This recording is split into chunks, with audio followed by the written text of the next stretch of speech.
LeBron's an old ass man. He's 40 years old. He's probably gonna retire soon. I don't think it's shocking to say that. Jackson Hayes, you got the basketball IQ of a walnut. We're gonna have to pack you up and ship you out. I don't care if we get a bag of chips and a honey bun. Your boy knows ball. Your boy knows basketball, boy. No way in hell that the Lakers get Jaren Jackson Jr., but after the Luka trade, I'm gonna keep my mouth shut on that.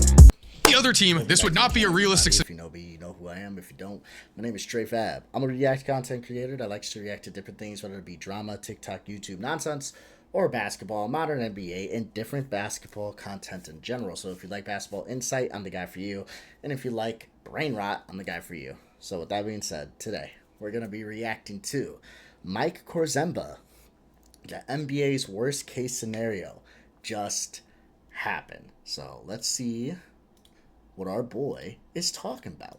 When the Luka Doncic trade went down, everyone thought one thing. This was the steal of the century. But now, after the Lakers have lost in the first round of the 2025 NBA playoffs, jokes are being made at the Lakers' expense because how does a team with LeBron James and Luka Doncic lose in the first round of the playoffs? Well, I don't know what he's going to say, but I think it's kind of easy. The Lakers ain't got a center. You guys remember all the memes like on TikTok that's like, oh, the Lakers need a center. And that's when they had Anthony Davis. That meme was created. There was a meme going on TikTok where, here, you know, I say it's a meme, but I can't just sit here and not show you guys. It's probably going to be the first thing that pops up, I promise you. Let's see.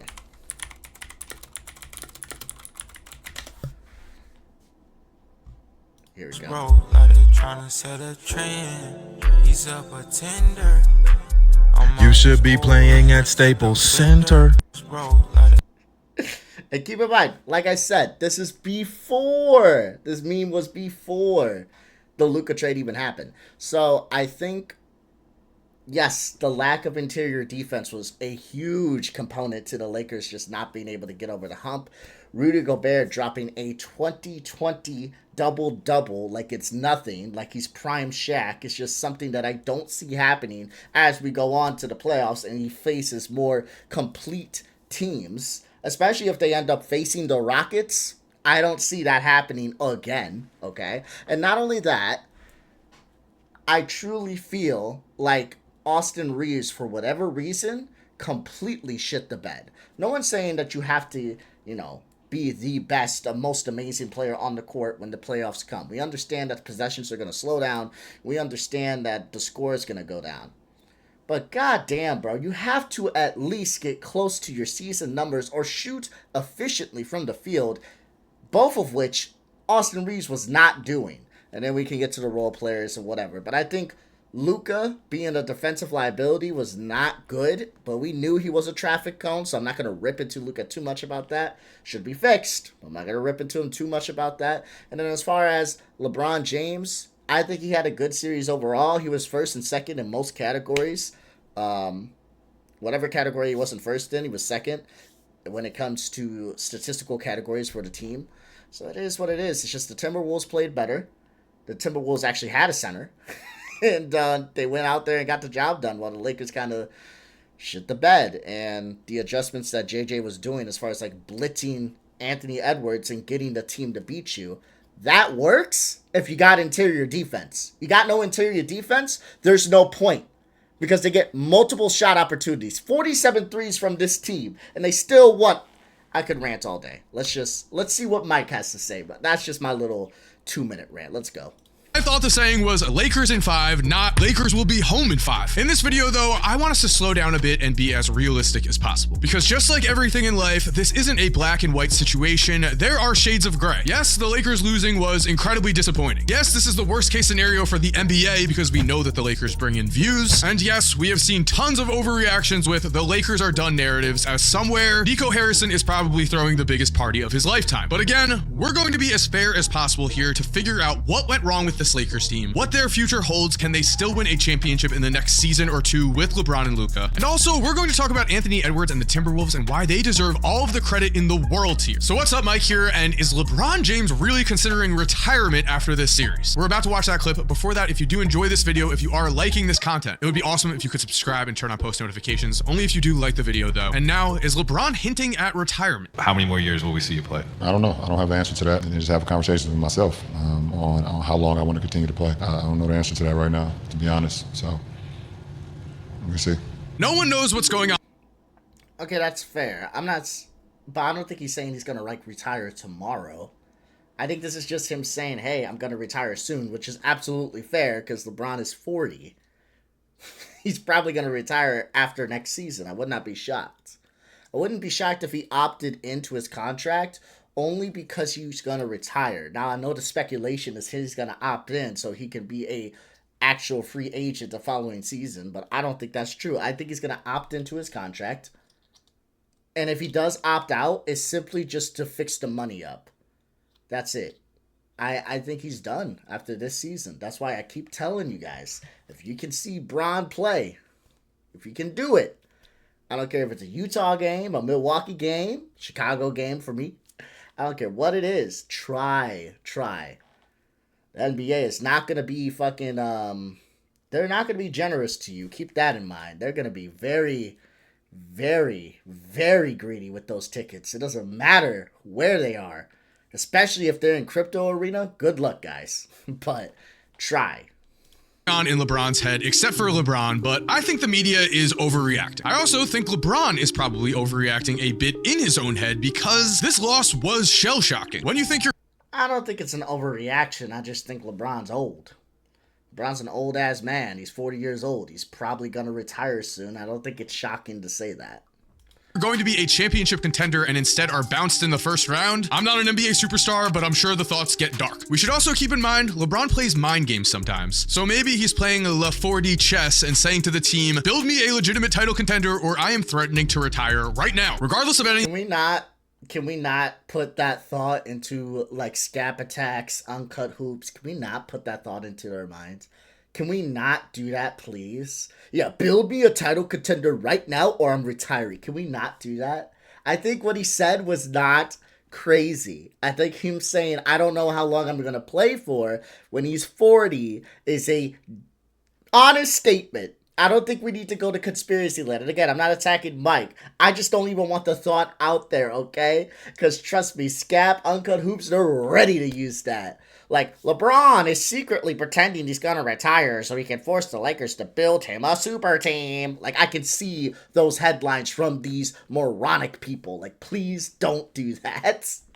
Is that we need to remember something very important here. Winning after making a trade deadline deal for a superstar is extremely, extremely difficult, especially when the player you add is one of the highest usage players we have ever seen in Luka Doncic. Luka and the Lakers did not go through training camp together. Instead, he joined the team about 2/3 of the way into the season, and whether you agree with it or not, modern NBA teams do not practice all that hard during the regular season. LeBron and Luka were learning to play together through in-game experience, and on paper, LeBron and Luka sound like a dream scenario, and at times the Lakers showed flashes of greatness with the two of them playing together. But this was far from a perfect fit just due to simple roster construction. If we had prime LeBron here, maybe the Lakers would have been able to make this work regardless. But LeBron is in his 40s, and with both Luka and Austin Reeves out there on the court at the same time, the perimeter defense was just simply not there. Anthony Edwards looked like he was playing 2K on rookie difficulty, just running by everyone he wanted to on the way to the rim. And then at the rim, there was no rim defense to be found. The depth for the Lakers wasn't there either, and that may have been their Achilles heel that's going underrated. The Lakers in the fourth quarter were historically bad in the playoffs this season. They not only were outscored in the fourth quarter every single game, in total, the Timberwolves outscored them 127-85 for the series end. Only 16.9% of the Lakers' points came in the fourth quarter, so we know fatigue definitely played a role here. We also know that due to a mid-season trade, this was not a complete roster, and after the Lakers have a summer to build a complete roster, next season could be very different. We also know that one of the Lakers' biggest problems is a complete lack of a defensive center who can catch lobs at the rim. Losing in the... What did I say? What did I say? What did I say? What did I say? Don't tell me your boy don't know ball. Your boy knows ball. But yeah, it's... They need to fill out the roster. And not only that, they got some pieces that they gotta get rid of, dude. Gabe Vincent, please go away. We gotta package him up and ship him out. Jackson Hayes, you got the basketball IQ of a walnut. We're gonna have to pack you up and ship you out. I don't care if we get a bag of chips and a honey bun. And Dorian Finney-Smith, I like you, so we can keep you. But yeah, there's just the Lakers have some pieces that they need to get rid of this offseason and some pieces that they need to pick up. And they don't have a lot of money and flexibility to even work with. That's the problem. Even if Bron went and took like the minimum, the veterans minimum of like 10 mil, which he would get destroyed for doing that, by the way. And he's not gonna do that, nor should he have to. But even if Bron comes out and takes the veteran minimum, they still would have maybe some wiggle room of 15 to 20 mil. It's bad. Their cap situation's not good. They're going to have to package up. Like, Gabe Vincent's got to go. He has to go. Jackson Hayes, we can get rid of him. Package him up and ship him out. Love Vando. If he is not doing much of the cap space, I'd keep him. But in this series, he did not play well, in my opinion. Defensively, he's there to be a defensive anchor, and I feel like he was just childish when it came to defense. He committed really silly fouls. That's why I'm committing an offensive foul on one side of the floor, and then go to the defensive side of the floor and commit a second foul in the span of like 10 seconds. It was just bad. But we'll see what happens. If Vandal's not much on the cap space, obviously keep him. You need defense where you can find it. But Gabe's got to go. Gabe absolutely has to get the fuck out of here, okay? 1,000,000,000%. And as far as what you do with the rest of the squad, Jackson, Hayes, I don't know. I think he's going to be butthurt that he didn't play much, so you probably got to get rid of him for the sake of that he's not going to play that well, because that can affect your confidence, or it can just affect your play in general when you feel like your team doesn't trust you. So we'll see what happens. The first round of the playoffs is tough. I'm not trying to make excuses for the Lakers here, but the answer to the Lakers' problems could be as simple as bringing in a defensive center who could catch lobs at the rim. This lack of a good center was a glaring hole for the Lakers, and the Timberwolves severely exploited it. And I know, JJ's decision not to play Jackson Hayes was a controversial one. A lot of people have ripped JJ for this. The thing is, Hayes has many limitations as a basketball player. His basketball IQ is not great. He fouls too often. He's not a great decision maker in general. On the flip side, Your boy knows ball. Your boy knows basketball, baby. Like, I know what I'm talking about. he provided the Lakers with a lob threat and at least a big body to go up against Rudy Gobert. So there are two sides to this story. But on the stat sheet, we cannot say this enough. Hayes was legitimately horrible. He had a minus 26.1 on off-court plus minus. With that said, in Game 5, when JJ decided to completely sit Jackson Hayes, Rudy Gobert looked like a French Wilt Chamberlain out there with 27 points and 24 rebounds, proving to be the difference maker in Game 5. But on this one, I think hindsight is 2020. Before Rudy's incredible game, he was averaging just 3.5 points, 6.3 rebounds, and a half a block a game through the first 4 games of this series. So yes, Rudy was a difference maker in Game 5, but before that, he was invisible. But that does not mean the Lakers did not make a mistake before this playoff series, as Mark Williams trolled the Lakers after they were sent home with a smiley face emoji on X and a meme on his Instagram story. Clearly, Mark Williams thinks that he's healthy and would have been a difference maker in this series. And let's remember, while the Lakers said Mark Williams failed his physicals, so they rescinded the Dalton Connect for Mark Williams trade, this is what was said by Mark Williams' agent after he was sent back to the Hornets. Quote, "The overwhelming sentiment after conferring with multiple nationally recognized doctors is that the Los Angeles Lakers should not have failed Mark Williams on his physical. Mark was ready and able to play for them and should have been given that opportunity." Yeah, that's interesting. Honestly, if you guys are confused as far as like, well, how did the Lakers fail him and get away with it? Because when it comes to physical, yes, it's doctors, they check you out, it is what it is. But as far as you passing or failing, ultimately that comes down to the team, right? Like we saw players talk about this before on different podcasts. They talk about how one team will pass you and you are like on your last leg, okay? Like your joints are literally about to give out and they'll pass you just because they're like, let's fucking go, we need you. And then one team will fail you because you were injury prone, but you're super fucking healthy now. It just depends on the expectations of that team. So there's nothing illegal that happened here, but shitty, we can say. I don't think Mark Williams was the center they actually wanted. It's just the only person they could probably get with the little time that they had. I think Luka wanted a center, and I do think Luka pushed his weight around a little bit. Quite literally pushed his weight around a little bit. But I think Luka pushed his weight around a little bit and said, hey, I want a center, and I want a lob threat, and I want you to do it. And they went out, and they're able to say, hey, Luka, we tried. He failed his physical. I could definitely see the Lakers rescinding that trade and saying, hey, we want a better big in the offseason. Now, as far as, like, what big could they get in the offseason? I don't know. Is Valanciunas up this offseason? I heard his name thrown around.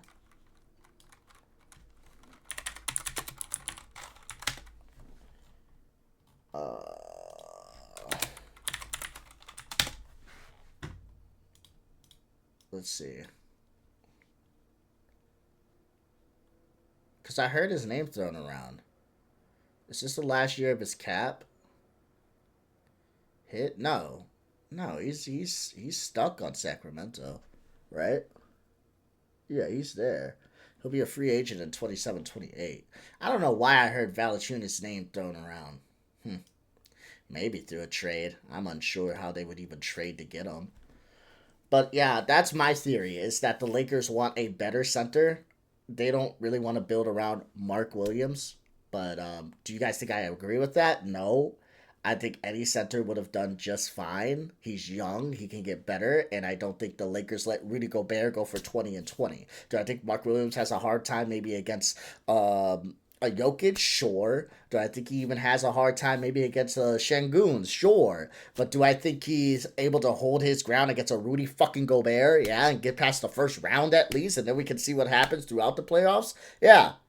And if they get to OKC, he's just facing young players like him anyway, so I don't know. I just feel like it feels like the Lakers will fuck up and then we somehow will like flip it and blame it on LeBron. This is reminiscent of that 2020 team back when they won the championship and then they traded so many pieces away of your championship roster. We get it. Some players are going to leave. This happens in basketball, football, every single sport. Your championship squad staying together usually doesn't happen. Your core pieces will stay together and then some side pieces will leave. That happens. But they got rid of core pieces, dog. Caruso, gone. McGee, gone. Rondo, gone. Like they did. I don't know. It upset me. Howard gone. It upset me. It was stupid. It made no sense. I feel like Pelinka will have like amazing moves, and then he'll turn around and just be like, watch me fuck this up. Watch this drive. That's what he does. Jesus. This is true. We have to question if this will come back to haunt LA because Williams would have given the Lakers exactly what they needed. He averaged 15.3 points and 10.2 rebounds per game this year. He shot 60% from the field, but he also only played in 44 games. So maybe the injury concerns were real. Maybe this would have blown up in LA's face long term. The key to this all is, of course, going to be what do the Lakers do next? Yeah, well, one thing I can say is Dalton Connect and Mark Williams played the exact same amount of minutes for the Lakers this postseason. So, and we talked about the confidence thing. Yeah, Dalton Connect, how the fuck you think he feels? Not only did they try to trade him, he gets like no playing time. And I remember when the season started and everybody's like, Dalton Connect, he's a fucking steal. And now, how you think that affects your confidence? I don't know, dog. I'm just saying. I'm not hating on JJ. Okay? I'm just saying with the Lakers front office, they be questionable on these moves sometimes, dog. Like, you're going to bring in Luka? Cool. Bring in pieces to help him. Bron's got a short window. I don't know. Like, yes, you should be building for long term, but you also should be building for now if you can. Why not diverse your assets and do both? Because I don't know who the hell you're even going to pick up in the offseason that make this all worth it. If you walk away in the offseason with a center that is worse than Mark Williams, I don't know, bro. We'll see. Next, because they are the Lakers, swinging for the fences is going to happen, and wouldn't you know it, Jaren Jackson Jr.'s contract expires after next season. We know Memphis is in turmoil right now. Imagine if Jaren Jackson Jr. pulls the move of, listen, Grizzlies front office, I'm going to sign with the Lakers after the 2026 season, so go out and make this trade, at least get some value for me. This would, of course, be the dream for Lakers fans. For any... Yeah, I literally am sitting here saying there's no way in hell that the Lakers get Jaren Jackson Jr., but after the Luka trade, I'm going to keep my mouth shut on that. The other team, this would not be a realistic scenario, but because they are the Lakers, while this does seem wild in theory, we actually cannot count it out. And after a first-round loss, moving Austin Reeves for a higher-level target is certainly not off the table here, especially when we consider the defensive problem. What would be the trade? Show me the trade. Show me the trade. Show me the trade. So this is the proposal. They get Reeves, Rui, and Connect. They get a first-round pick and pick swaps for Jaren Jackson Jr. and Brandon Clark.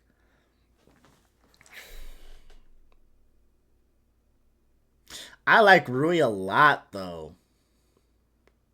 That's the problem. Here's the problem. I like Rui. I understand Dalton Connect. In the Austin Reeves one, I'm not sure I would give up on him so quickly. He did not play good this postseason. No, he did not. But I would allow him to just, let's see if he could have a comeback season. But then again, with LeBron's age and Luka's health, I don't know. I don't hate this trade, but I don't love it. We'll see. I don't know what they're going to do. And again, I'm not one to kind of do these fantasy trades. I've never been this type of person because we can do this all day, play with the trade machine, but it doesn't mean shit at the end of the day because most of the time it never happens. But the thing with the Lakers is that anything can happen. So would it be insane if they got Jaren Jackson Jr.? Yes. But would I be shocked that the Lakers got Jaren Jackson Jr.? Probably not at the same time. It would be insane, but probably would be shocked.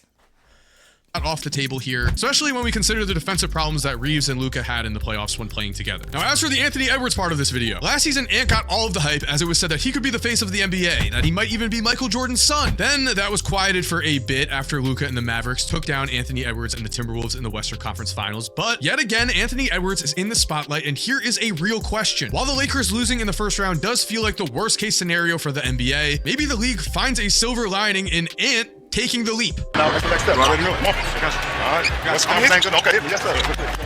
Anthony Edwards as a person is must-watch television. After beating the Lakers, he put on a show, digging into them a bit at the press conference. You know what makes it feel even better is that they said Lakers in 5 and the Wolves won in 5. So I think that makes it feel 10 times better. In the tunnel, he also said this. Batman, Superman, Lakers in 5. And even took a victory lap around Crypto Arena. How y'all gonna be f***ing with me? I just sent y'all home. What'd they say? Lakers in 5. And then look, when we was up 3-1, they said Lakers in 7. My favorite movie, Matilda. I'm gonna have to check that out. I've never seen it. Oh, you tripping? Yeah, I need to go see that. Anthony Edwards is in just his 5th season. He just averaged 27.6 points, 5.7 rebounds, and 4.5 assists per game this year, while also leading the league in three-pointers made. Russell Westbrook won his MVP at 26. Steph Curry won his first MVP at 26, and James Harden won his MVP at 28. Anthony Edwards could still make a substantial leap in his career, and now in the second round, he might just prove that the face of the league comments were one season too early. And there we have it. Thank you for watching. I hope you He's gonna have to be the Rockets or the Golden State Warriors. enjoyed today's video. If you are new to the channel, make sure to subscribe and turn on post notifications. Only if you did like the video, though. If you're already subscribed, thank you so much for supporting. You are awesome. We all... Thank you, Mike. Thank you, Mike. Yeah, no, Anthony Edwards is going to have to beat the Houston Rockets or the Golden State Warriors. We'll see what happens in this next game. I think it's going to be the Rockets. I think it's going to be the Rockets. As of me recording this now, this is before that game takes off, but I think the Rockets are going to close it out. And the reason for it is the Rockets are at home. And I said this before, I'll say it again. I think the Golden State Warriors are not only too small, but they're too old. And they also don't have much playoff experience besides the core 3.